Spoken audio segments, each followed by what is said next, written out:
gabi po, Luzon, Visayas at Mindanao. Nakalabas na ng Philippine Area of Responsibility ang Bagyong Christine, pero nag-iwan naman ito ng mahigit 40 patay. Pinangangambahang tumaas pa ang bilang na yan dahil nasa 20 pa ang nawawala. Karamihan sa mga biktima ay mula sa Bicol Region at Calabarzon na nalubog sa baha. At bagamat nakalabas na sa par ang Bagyong Christine, isa pang bagyo ang posibleng pumasok ngayong weekend. Nakatutok si Tina Panganiban Perez.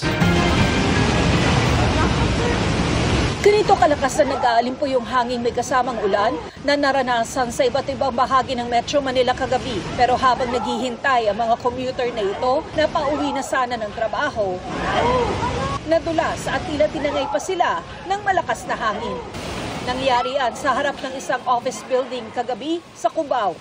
Paalala mga kapuso, sa gitna ng malalakas na hangin at peligrosong kapaligiran ay isaalang-alang ang inyong personal na kaligtasan. Tila papel ding inilipad ng malakas na hangin ang mga yerong ito sa harap ng isang mall sa Laguna. Sa bayan ng Binyan, makapigil hininga rin ang ikinasang rescue operation. Kinailangan ng gumamit ng lubid para masagip ang mga taga-barangay Casile at barangay San Antonio.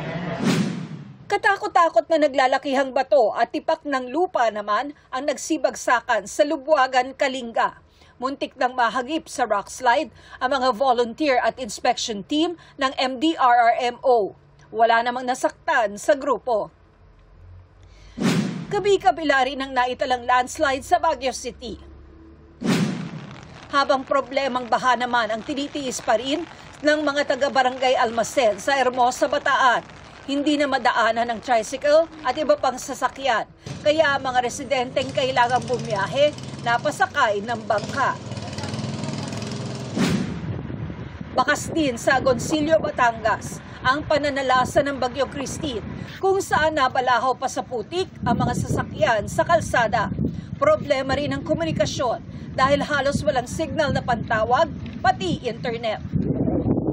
Sa Lemery, makapal na putik at alikabok ang bumalot kasunod ng paghupa ng baha. Gumuho rin ang lupa at bahagi ng kalsada sa Balibago-Balayan Highway sa Lian. Nabalot naman ng dilim ang bahaging ito ng Tirona Highway sa Kawit, Cavite. Ayon sa mga residente, alas 9 kagabi nang mawalan sila ng supply ng kuryente dahil sa patuloy na hagupit ng bagyo. Ganito rin kalala ang baha sa Barangay San Jose sa Iriga City, Camarines Sur.